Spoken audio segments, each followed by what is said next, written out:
On this week's episode, we have someone and their fiance looking for a game to entertain both of them. So, let's see what we got.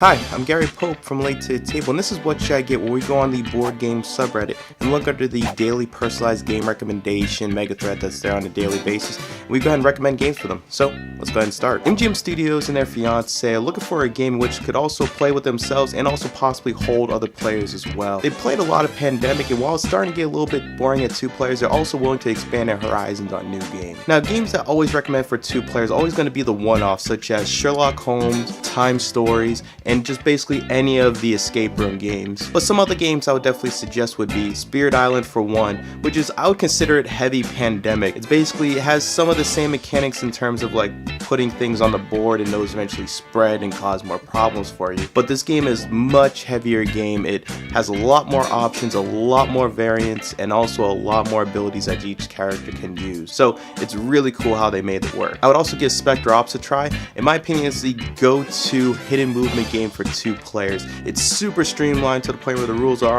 almost common sense. What's also cool is that the person who's playing as the hunter, if they want more options, they can also add more hunters to the game and basically play it as if they're playing as 4 players, but it's only 1 person. And it's not a fiddly game at all, so it's super simple. BattleCon's always going to be my go-to game if 2 people are trying to get a game that has a lot of replay value in it. Like I've said in the past, it's a fighting game put into a board game and does a really good job at it. Now for this one, I would also suggest Mage Knight and Gloomhaven. What's really good about these games is that they both bring the RPG experience to a board game really well.